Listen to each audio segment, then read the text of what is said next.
have any of you ever worked at a company that openly and fundamentally disregard the value of something that you do, and something that you're really, really passionate about? Well, when I started at Intercom, they hired me as a design producer. Does anyone actually know what that is? Yeah, we didn't either. At the time, Intercom felt like design was slowing everything down, and that a design producer was the answer. But I came from a program management and project management background, and shortly after I started at Intercom, I could see that the problem was bigger than design. And actually, they needed a program manager, not a design producer. So I knew this, and I felt really strongly about it, but they didn't. In fact, at the time, they openly said they didn't want it and they didn't need it. So I set out to convince them.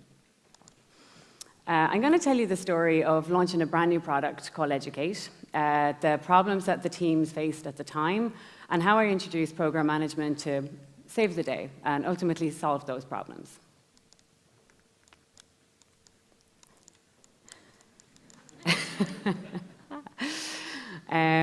Oh yeah, it's too quick. So Educate is Intercom's self-service knowledge base or help center product. And when I started back in 2016, it was still in design. And it was due to launch in April of that year. And April came and the teams missed the launch date. So they set a new launch date for September. And they missed that date again. Now, there were multiple teams working on this, doing really, really good work, but what was happening? So it turned out that all these teams were working really well individually, but they weren't working together as one unit. So let me give you a bit of background. At the time, we were a lot smaller, maybe around 200 people, and our shipping culture was a bit different.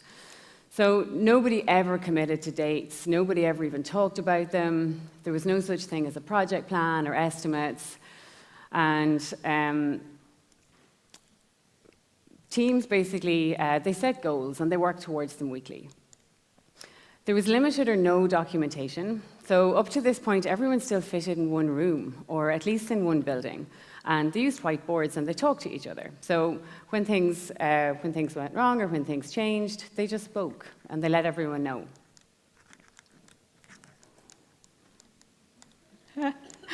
There was no standard tooling, no templates. In some cases, no tooling at all. So all of the knowledge was in the product manager's head. So there was no source of truth for anything.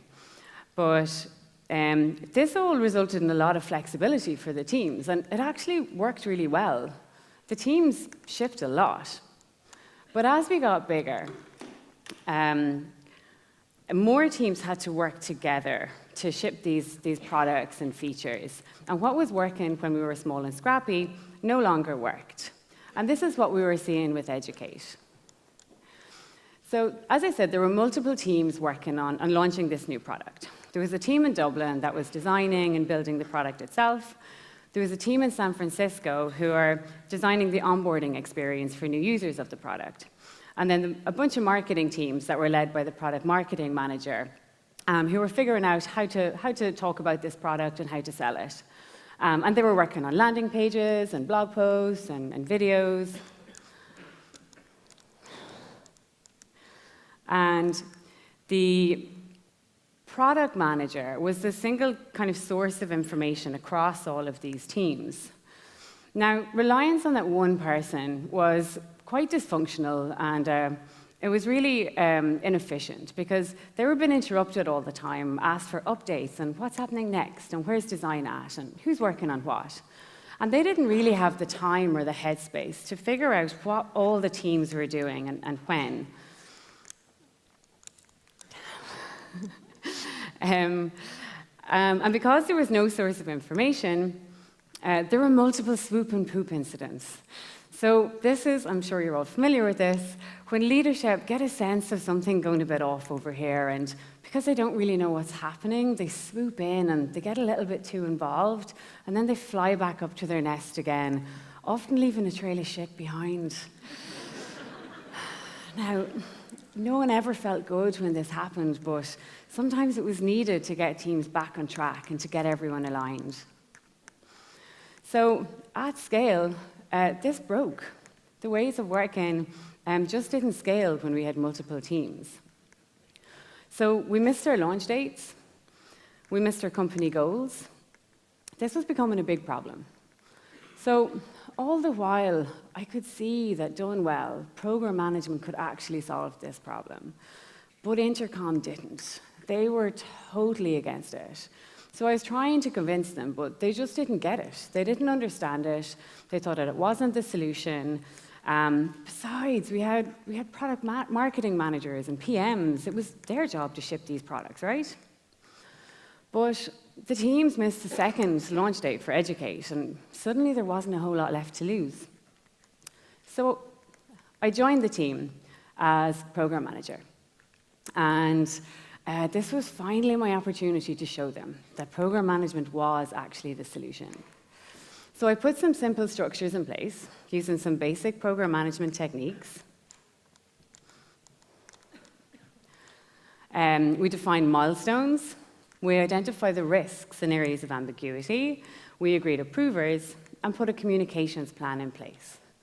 Now, I'm aware of how basic and boring these things sound, but honestly, done well, they're actually transformational. These things they'll enable you to ship product at scale. So I'll talk through them in a little bit more detail. Milestones. Try not to get too excited. A milestone is basically a point in time that unblocks another piece of work or unblocks another team. Here are some example milestones leading up to a product launch. So the design is ready for build, product ready for QA. UI complete is a milestone that we have.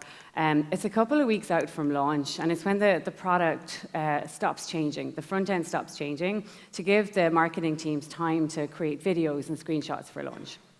So then, once marketing is ready, we're ready to launch. So you can see how this simplifies the complexity of a big cross-functional launch. Here were the milestones we had for Educate, track simply in a spreadsheet with the descriptions, who's responsible, the date, the status, and notes for the weekly tracking. One of the core parts of program management is figuring out what can possibly go wrong and then getting ahead of that. So one of the things that we do at Intercom is called a future perspective. And it's when you put yourself in the future and you look back. And on one hand, if it's a success, you think about what are the things that you did to make it a success. And then you continue to do those things. You make sure they happen. But on the other hand, if it was a failure, you work out with your team, what are the things that caused it to fail? Then that's your list of things that can go wrong. And they're the things that you need to make sure don't happen. But as you get closer to launch, sometimes you need a different approach. So as program manager, you need to build relationships with the individuals on your team. They need to trust you. You become part counselor and part confidant, which is a really hard part of the job, but it's also the most rewarding and the highest impact. So for Educate, I went for a coffee with the engineer and manager and really started to understand the kind of more meaty technical risks. I went for a drink after work with one of the marketing leads, and she totally opened up to me, and I suddenly started to realize what her worries and fears were for launch. And that really helped me get ahead when things got a bit hairy down the line.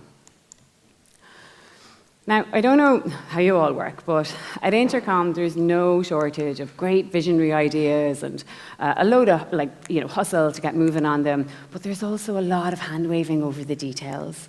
And the devil is actually in the details. And so digging into that detail is crucial to de-risking any launch or any delivery. I'll give you a simple example of a sync with one of the product managers.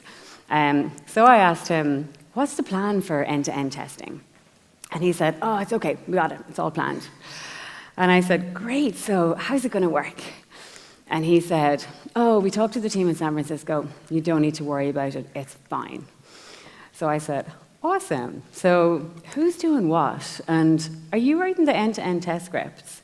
And when are all the teams going to be finished their individual QA so that you can join it all together and start the end-to-end QA? And he said, oh, yeah, We figured out how all the systems would, talk together and, how we'd look at the end-to-end experience, but we didn't really talk about all that other stuff.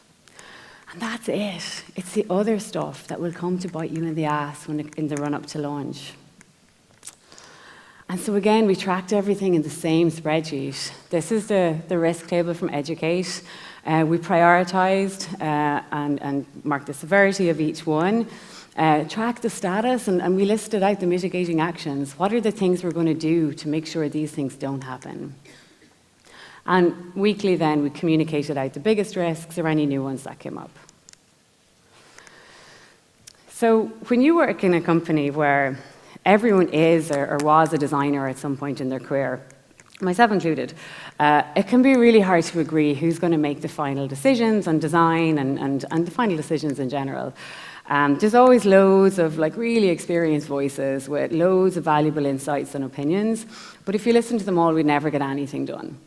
So for Educate, we had the tough conversations, like asking the VP of product, are you okay with not having final approval of the designs if the design director does?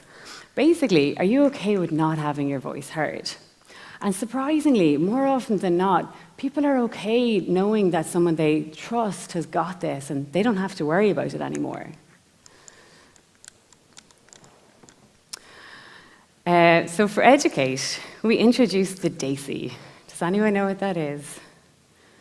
It's a decision-making framework. It's the drivers, approvers, contributors, and informed. And it's critical to actually de-risk or to keeping decisions moving quickly and keeping projects moving.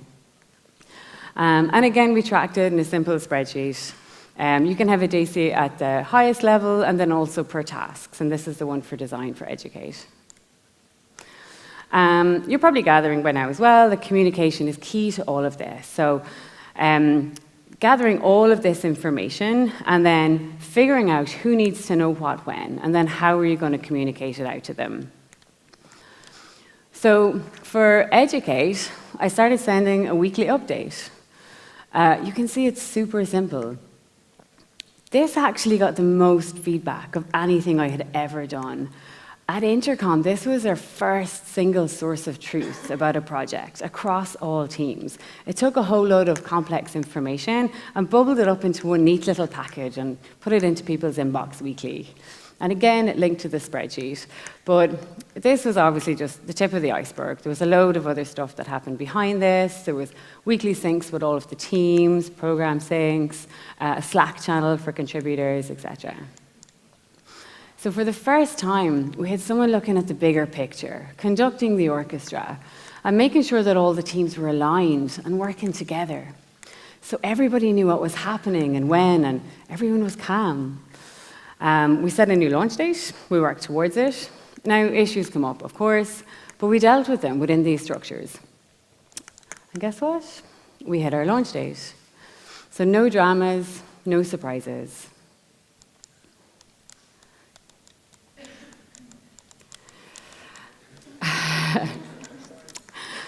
So I'm sure at this stage, some of you are probably still a little skeptical about program management, like our product teams were initially. So let me try and preempt some of your questions.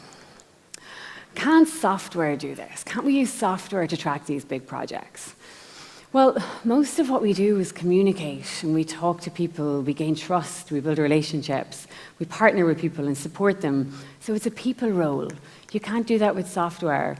Software can track projects, but it can't keep them on track or manage them. Isn't this a PM's job or a product marketing manager's job? Well, no, not when you get to a certain scale, not when you have multiple teams feeding in and multiple locations. The program manager's job is always focused on the end-to-end across all of the teams. And our only objective is to hit that end goal, not to make sure we have the best launch or the best product.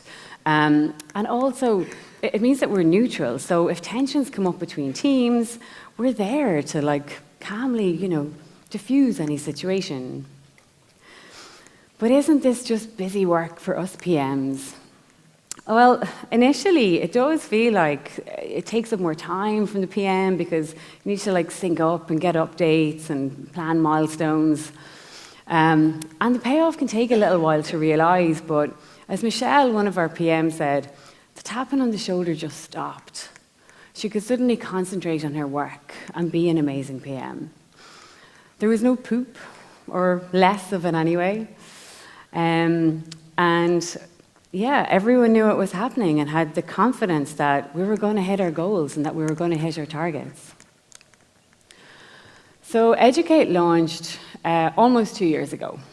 And since then, we've been consistently shipping product at scale. So look at what we did this year alone. We launched a new version of our Messenger, complete with like a home screen and a new concept of Messenger apps. We now have an Intercom app store. We've launched 2 bots products, custom bots, and then Answer Bot in San Francisco last month.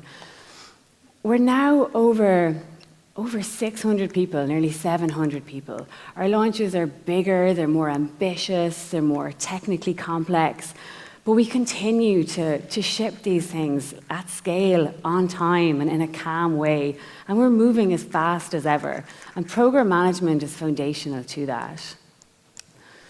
So give program management a chance. And if you have program management, figure out a way to work with them to get that value from them. If you don't have program managers, try some of the techniques that I talked about today. And you'll continue to ship beautiful product, even at scale. Thank you.